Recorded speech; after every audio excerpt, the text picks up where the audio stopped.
Bismillahirrahmanirrahim. Assalamualaikum warahmatullahi wabarakatuh. Bertemu lagi bersama saya Asep Safari. Di materi ke-8 ini saya akan memberikan sedikit rangkuman tentang materi mahabbatullah, yaitu mencintai Allah. Ikat cinta. Cinta merupakan hal yang mendasar dalam hidup ini. Terkadang cinta membawa bahagia bagi manusia dan dapat pula berubah menjadi prahara. Cinta adalah instrumen untuk mencapai tujuan. Pada dasarnya, cinta adalah netral. Tetapi terpulang, siapakah yang mengemudi cinta itu sendiri? Jiwa nafsu syahwat yang mendominasi, maka wajarlah cinta itu akan berakhir dengan kebinasaan. Tetapi ketika cinta yang bertaburan dengan bunga iman kepada Allah, maka cinta adalah pengikat antara manusia dengan Tuhannya, sehingga akan menjadikan dia ikhlas beribadah. Al-mahabbatu at-tabi'i, cinta yang bersifat tabiat atau naluri. Yang mendasarinya adalah asyahwah, keinginan yang memang merupakan fitrah dan sunatullah atas seluruh manusia. Allah Ta'ala menyebutkan ini dengan firman-Nya, Zuyyina linnasi hubbus syahwati minan nisa'i wal banina wal qanatiril muqantarati minaz zahabi wal fiddati wal khayli wal musawwamati wal an'ami wal hars. Zalika mata'ul hayati dunya wallahu indahu husnul ma'ab. Yang artinya, dijadikan indah pada pandangan manusia kecintaan pada apa-apa yang diingini, yaitu wanita-wanita, anak-anak, harta yang banyak dari jenis emas, perak, kuda pilihan, binatang-binatang ternak, dan sawah ladang. Itulah kesenangan hidup di dunia, dan di sisi Allah lah tempat kembali yang baik atau surga. Quran Surat Al-Imran ayat ke-14. Lalu ada al-mahabbatu asyari, cinta yang sesuai syariat, yang mendasarinya adalah iman. Allah Ta'ala berfirman yang artinya, katakanlah jika bapak-bapak, anak-anak, saudara-saudara, istri-istri, kaum keluargamu, harta kekayaan yang kamu usahakan, perniagaan yang kamu khawatiri kerugiannya, dan tempat tinggal yang kamu sukai adalah lebih kamu cintai dari Allah dan Rasulnya, dan dari berjihad di jalannya, maka tunggulah sampai Allah mendatangkan keputusannya. Dan Allah tidak memberi petunjuk kepada orang-orang yang fasik. Quran Surat At-Taubah ayat ke-24. Ada pula al-mahabbatu asyariyah, adalah cinta yang telah termanage dengan baik. Dengan begitulah seseorang akan merasakan manisnya iman.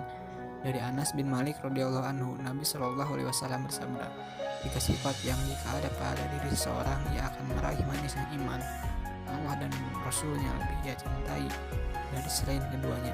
Ia mencintai seseorang tidaklah mencintainya melainkan karena Allah. Ia membenci untuk kembali kepada kekafiran setelah Allah menyelamatkannya darinya, sebagaimana ia benci apabila dilempar ke dalam api. Hadis muttafaqun alaihi. Dengan al-mahabbatu asyari ini, perasaan jiwa yang muncul pada diri seorang bukan hanya hubut tamaluk atau kecintaan untuk memiliki, sebagaimana dalam al-mahabbatu at-tabi'i lebih mulia dari itu. Perasaan yang muncul adalah al-mawaddatu wal mahabbah, kasih sayang dan cinta. Ada keakraban dan kehangatan, keramahan dan persahabatan, keintiman dan kasih sayang yang tulus yang diikat oleh ikatan iman kepada Allah Ta'ala, bukan hanya sebatas ikatan kepentingan dunia. Kecintaan yang didasari iman adalah cinta yang kekal al-baqo. Di akhirat nanti, orang-orang yang saling mencintai karena Allah Ta'ala akan memperoleh kemuliaan yang agung dari Allah Ta'ala. Dari Umar bin Al-Khattab radhiyallahu anhu, Nabi Shallallahu alaihi wasallam bersabda, sesungguhnya di antara hamba-hamba Allah terdapat beberapa manusia yang bukan para nabi dan orang-orang yang mati syahid. Para nabi dan orang-orang yang mati syahid merasa iri kepada mereka pada hari kiamat karena kedudukan mereka di sisi Allah Ta'ala. Mereka para sahabat bertanya, wahai Rasulullah, apakah Anda mengabarkan kepada kami siapakah mereka? Beliau bersabda, mereka adalah orang-orang yang saling mencintai dengan ruh dari Allah, tanpa ada hubungan kekerabatan di antara mereka, dan tanpa adanya harta yang saling mereka berikan. Demi Allah, sesungguhnya wajah mereka adalah cahaya, dan sesungguhnya mereka berada di atas cahaya, tidak merasa takut ketika orang-orang merasa takut, dan tidak bersedih ketika orang-orang merasa bersedih. Dan beliau membaca ayat ini, ingatlah, sungguhnya wali-wali Allah itu tidak ada kekhawatiran terhadap mereka, dan tidak pula mereka bersedih hati. ijab, kagum. Seseorang yang mencintai sesuatu pasti selalu memperlihatkan kekagumannya.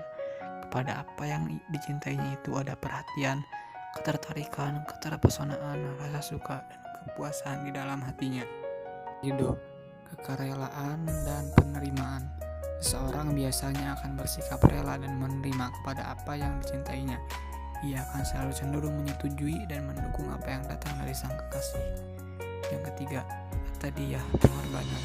Ini adalah salah satu tanda cinta yang terlihat secara nyata dalam amal perbuatan. Seorang pecinta biasanya tidak ragu berkorban untuk kekasihnya. Waktu, tenaga, pikiran, dan harta serta seluruh apa yang dimilikinya selalu siap dia korbankan kapanpun jika dia sanggup. Seorang yang mencintai Allah Ta'ala pun akan selalu siap berkorban demi meraih cinta dan keriduannya. Lalu ada al-khauf, takut, dan ar-roja, berharap.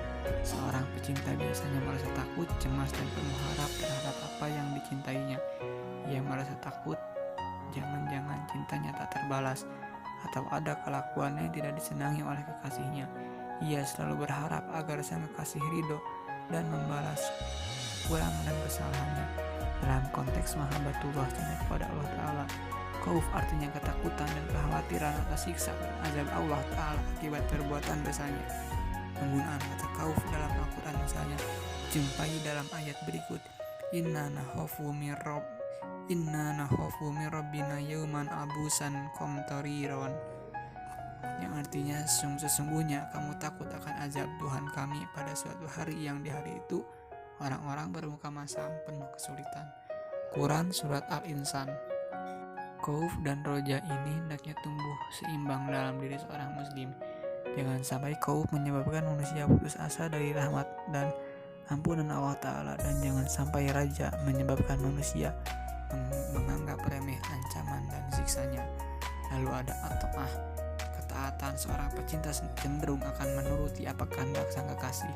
Dia akan berupaya memenuhi permintaan dan keinginan kekasihnya itu dengan sungguh-sungguh. Begitupun orang yang mencintai Allah Ta'ala dituntut untuk mencari, mentaati seluruh kehendak dan perintahnya.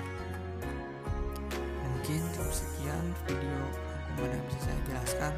Kurang lebihnya mohon maaf. Wabillahi taufiq wal hidayah. Wassalamualaikum warahmatullahi wabarakatuh.